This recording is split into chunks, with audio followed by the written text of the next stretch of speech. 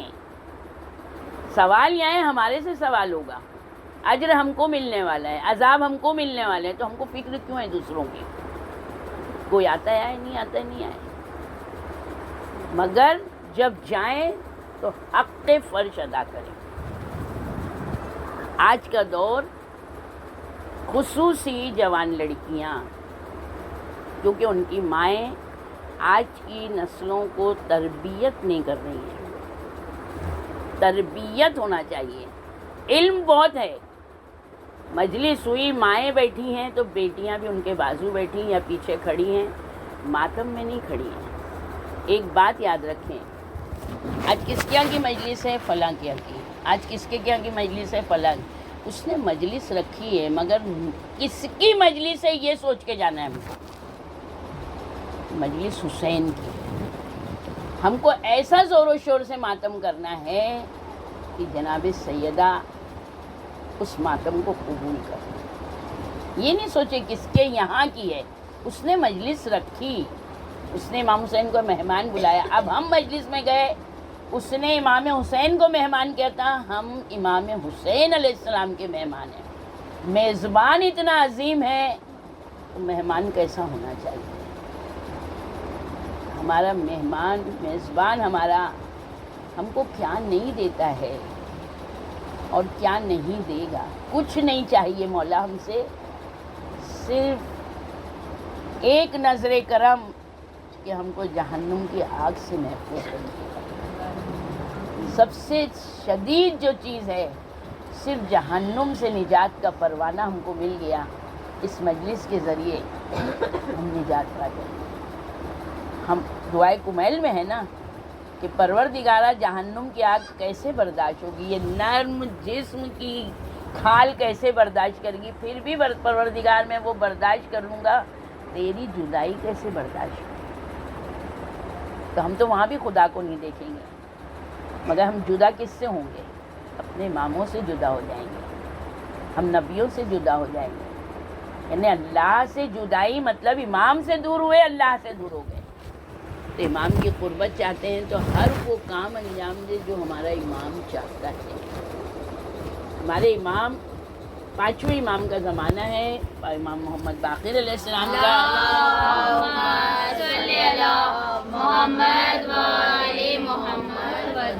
امام کے ایک صحابی محمد بن مسلم، وہ سفر سے آ رہے تھے، بہت زیادہ بیمار ہو گئے، تو جہاں وہ رکتے تھے وہیں رکے۔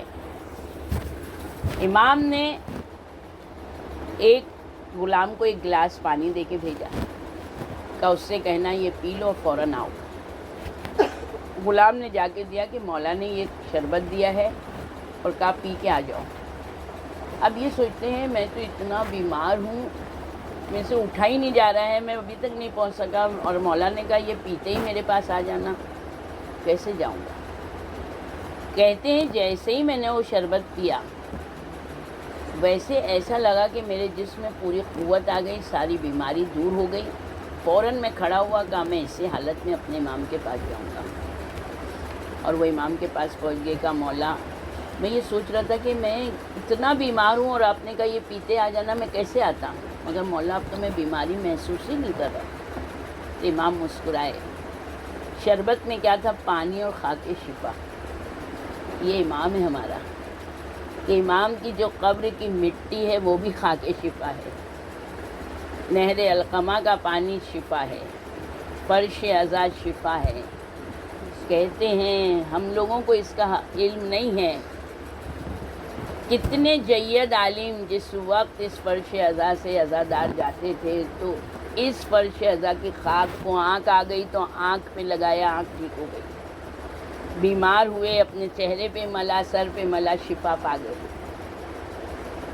ایسی ایسی معجزات ہیں، کیونکہ ہمارا امام اللہ کا پیارا ہے، اللہ کا دلارا ہے، اور پھر امام نے اللہ کے لیے کیا نہیں دیا ہے، تو اللہ نے بھی امام حسین علیہ السلام کو اپنی پوری مرضی دی۔ یقیناً ہم عورتوں کی بہت خامیاں ہیں، اللہ ہماری خامیوں کو دور کرے، اور اس فرش اعضا کی اہمیت کو سمجھتے ہوئے ہم اس فرش اعضا پر بیٹھیں اور زندگی کی ہماری پروردگار مجالس کو قبول کرے، جو ہماری حقیقی موت، جو نجات والی موت ہے، اس موت پہ ہمارا خاتمہ ہونا چاہیے، ہمارا خاتمہ بخیر فرما، یعنی ہماری جو موت کے بعد کی منزلیں ہیں وہ سب آسان ہوں گی اس مجلس کے ذریعے۔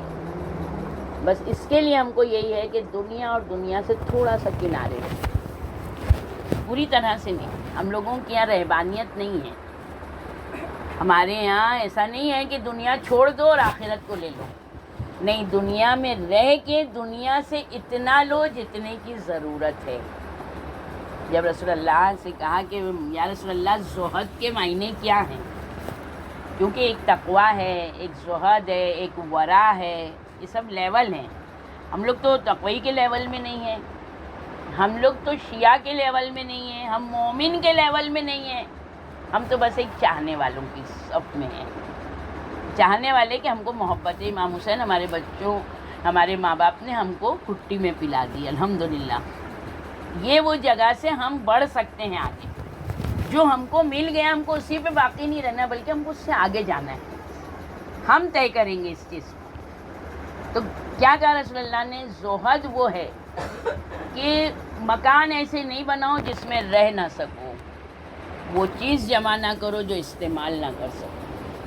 بہت سارے ایسے ہیں، بہترین گھر بنایا، کروڑوں کا اس میں ڈیکوریشن کر دیا، موت آ گئی، چلے گئے، رہ نہیں سکے، دوسرا عشق کر رہے ہیں۔ مال بہت جمع کیا، کچھ لوگ ہیں اس کے حق نکالتے رہتے ہیں، اتنا جمع ہوا، اتنا جمع کر کے گئے کہ بعد میں اس کا حساب دے رہے ہیں، اور لوگ اس مال سے جنت میں چلے جا رہے ہیں، اور ہم اگر وہ استعمال نہیں کیا وارثوں نے صحیح تو ہم جہنم میں جا رہے ہیں اسی مال کی بنا پر۔ یعنی رسول اللہ نے 2 لفظ میں ساری چیز سمجھا دی کہ ہم کو دنیا میں رہ کے اتنا کرنا ہے کہ جو ہم کو وہاں کے اوپر۔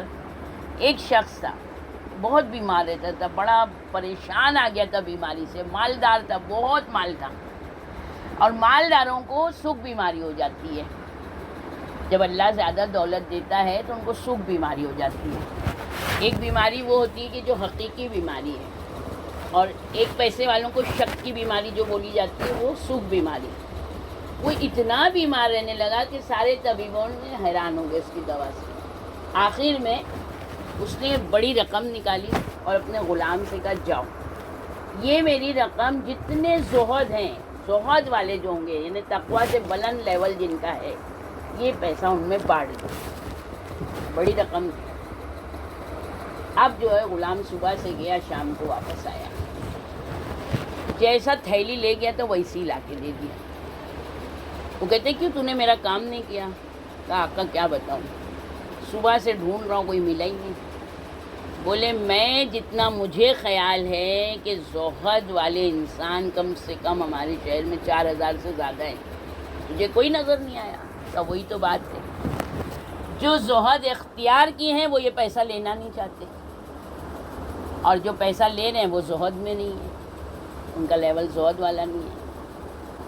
تو مسکرانے لگا، کہ یقیناً جو زہد اختیار کرتا ہے وہ کبھی کسی کی مدد ایسے ہی نہیں لے لے گا، وہ پوچھے گا آپ کا پیسہ کہاں سے آیا، کس طرح کمایا، حلال ہے حرام ہے۔ تو سوچیں کہ کسی کی مدد بھی اگر ہم لیں تو اس وقت بھی ہم کو الرٹ ہو کے مدد لینا ہے، یہ ہے زہد۔ اگر ایک وقت کا کھانا ہمارے پاس 4 روٹی ہے اور ہم 2 روٹی میں ہمارا پیٹ بھرتا ہے تو ہم کو 2 روٹی کسی کو غریب کو دینا ہے، اگر ہمارے سامنے کوئی آ گیا ہے تو اس کا نام زہد ہے۔ ہم بولتے چھوڑو کون شام کو پکائے گا، یہ شام کا ہو گیا کھانا، کیا پتہ شام کا کھانا ہم کو نصیب ہوتا ہے یا نہیں۔ تو ہم لوگوں کی امیدیں بڑی ہیں، خواہشات لمبی ہیں، مگر ہم کو ہمارا بھروسہ نہیں ہے۔ یقیناً فرش اعضا ہے، مولا ہم کو بہت دیتے ہیں، جسمانی غذائیں ہم لوگ کتنی پیتے ہیں، یعنی بے شمار شربت، اس کے بعد کھانے، تبرکات، تو جتنا ہمارے امام جسمانی غذائیں دیتے ہیں جسمانی مشروب دیتے ہیں اتنی روحانی غذائیں بھی ملتی ہیں۔ ہم لوگ یہ دیکھیں کہ ذاکر نے کیا پڑھا، ہم اس سے کیا حاصل کر سکتے ہیں۔ ایک مجلس سے ہم ایک چیز اگر لے لیں گے، ایک مجلس سے ایک چیز، تو کیا ہم میں فرق نہیں آئے گا؟ ضرور آئے گا۔ سارے علماء پڑھتے ہیں، رسول اللہ کے وقت لوگ جن کو بدلنا تھا بدل گئے، نہیں بدلنے والے نہیں بدلے، مگر نہیں بدلنے والے اپنے وعدوں پر اٹل رہے۔ جناب ابو ذر غفاری زبان کھولنے اہل بیت علیہ السلام کے لیے، اور ان کو تکلیف پہ تکلیف دی جا رہی ہے۔ علی علیہ السلام کہتے ہیں ابو ذر خاموش رہو، کا کیوں خاموش رہوں؟ وہ تقویٰ کے لیول، وہ ایسے لیول پہ تھے کہ وہ تقیہ ہی نہیں اختیار کرنا چاہتے تھے۔ کیوں کروں؟ سب کو معلوم ہے کہ حقیقت کیا ہے، میں تو صرف بیان کر رہا ہوں۔ تو ہم کو اپنے اس اہل بیت کی محبت کو بڑھانا ہے، اپنے دلوں میں ان کی اطاعت میں رکھنا ہے اپنے آپ کو، ان کے خادم بننا ہے ہم کو۔ خدمت کا درجہ بہت بڑا ہے۔ عزاداری کسی کے ہیں، کوئی نہیں ہے، ہم کھڑے ہو جائیں، ہم پانی پلانے لگیں، ہم فرش عزا کا اہتمام کروا دیں، اگر ہم یہ کام کریں گے تو کیا ہم کو جزا نہیں ملے گی؟ حسین کی ماں ہے، جس وقت ایک گھر میں کسی کو خادمہ کی ضرورت تھی، صرف کیوں کہ وہ عزاداری بہت شان سے کرتی، ہر سال کوئی نہ کوئی آتا تھا، 10 دن ان کے گھر کام کرتا تھا، جو محنت آنا ہوتا تھا وہ دیتی تھی۔ 1 سال نہیں ہو سکا، کوئی ملا ہی نہیں، چاند رات آتی، پریشان ہے بی بی، آپ کے بیٹے کی عزاداری تو کرنا ہے، مگر اکیلی رہ کے شاید میں حق نہ ادا کر سکوں گی، مگر اپنے امام کا کام اہتمام جاری ہے کہ چاند رات دستک ہوئی، دروازہ کھولا، کوئی نقاب پوش ہے، کہتی بی بی کبھی بھی تجھے ضرورت ہے حسین کے عزاداروں کی خدمت کی، میں آئی ہوں خدمت کا کام انجام دینے۔ آ گئی، کہتی ہے وہ بی بی کہ صبح جب مجلس شروع ہوتی تھی تو وہ بی بی جب عزادار آتے تھے، ہر ایک کے آگے پانی لے کر جائیں، بہت ادب اور احترام سے کہ لو ٹھنڈا پانی پیو، کربلا والے حسین کی پیاس کو یاد کرو، کربلا والے حسین کی پیاس کو یاد کرو۔ اور جب مجلس ہوتی تھی تو کہتی ہیں کہ وہ بی بی مصائب میں ایسا روتی تھی کہ جیسے ان کے جوان بچے مرے ہوں، ایسی آہ ہوتی تھی ان کی کہ برداشت کے باہر ہوتا، یہاں تک کہ عاشور کا دن آ گیا۔ عاشور کے دن، شب عاشور، وہ بی بی کی حالت اتنی غیر تھی، اتنی غیر تھی کہ بس آنسو ہیں، چہرہ سوج چکا تھا کہ جب صبح میں مجلس شروع ہوئی، کہتے ہیں جیسے ہی رخصت امام حسین ذاکر نے جملہ پڑھا، وہ بی بی ہائے حسین کہہ کے بے ہوش ہو گئی۔ اس کے بعد مجلس ہوئی، ماتم ہوئے، بی بی بے ہوش ہے، سارے عزادار چلے گئے۔ جب بی بی کو ہوش آیا تو سارے عزادار جا چکے ہیں، کہ بی بی اٹھی، اب تیار ہوئی، برقع اوڑھا، کہا بی بی اب مجھے بھی اجازت دے دے۔ کہتی ہے بی بی آپ کو اجازت تو دوں گی، 2 گھڑی کے لیے ٹھہر جائیے۔ یہ غریب امام کی ماں ہے، کہتے ہیں وہ بی بی گئی ایک تھالا بھر کے، جو ان کے پاس تھا پورا تھالا بھرا ہوا ایک سے ایک چیزوں کے ساتھ، اور کہتی ہیں بی بی یہ حق تو میں نے آپ کو نہیں دے رہی ہوں جو دینے کا تھا، مگر یہ غریب کے پاس یہ ہے، آپ بی بی اس کو قبول کر لیجئے۔ آپ نے 10 دن اتنی محنت، اتنی خلوص، تو وہ کہتی ہیں بی بی کہ بتا کیا کچھ خدمت میں تیرے کمی رہ گئی؟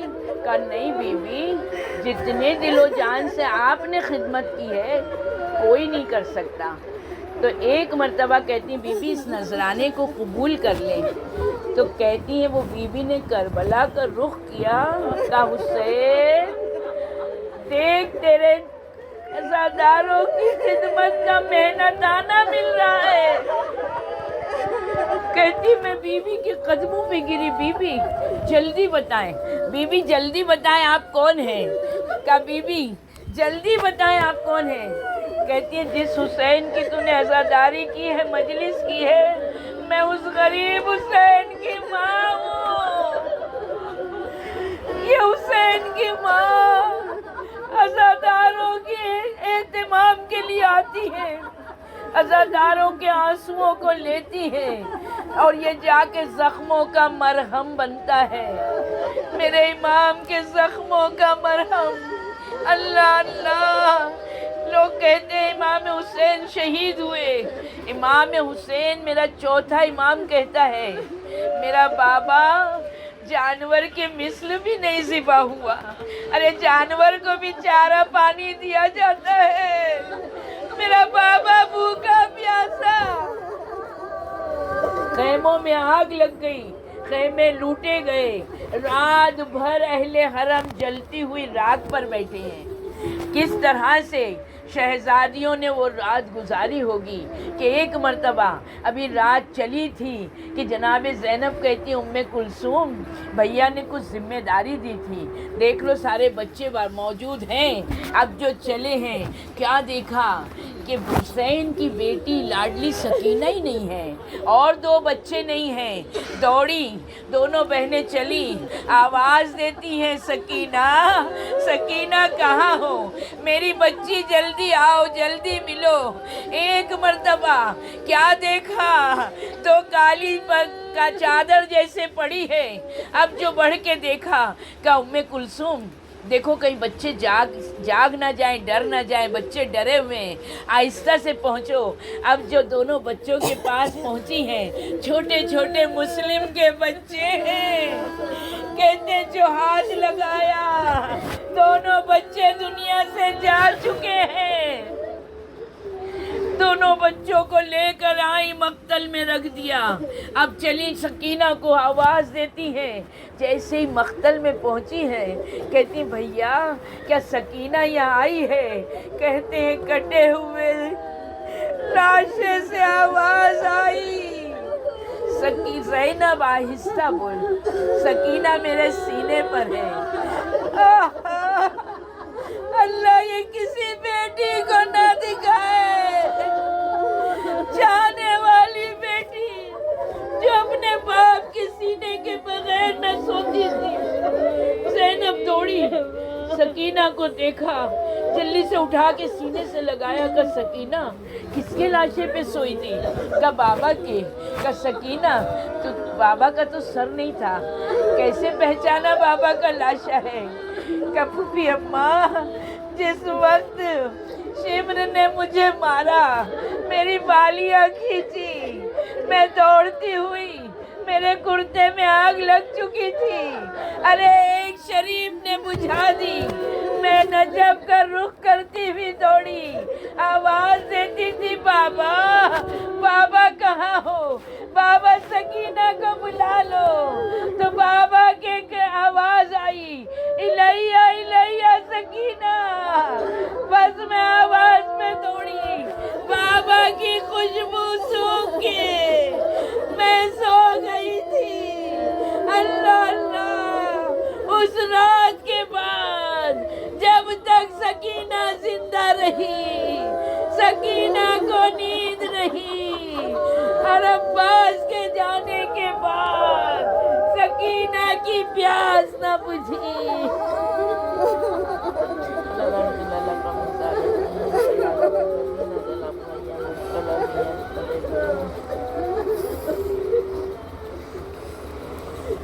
پروردگار ہماری مجلس ماتم عزاداری ناسوں کے قلیل نذرانے کو قبول کر لے، امام وقت کے ظہور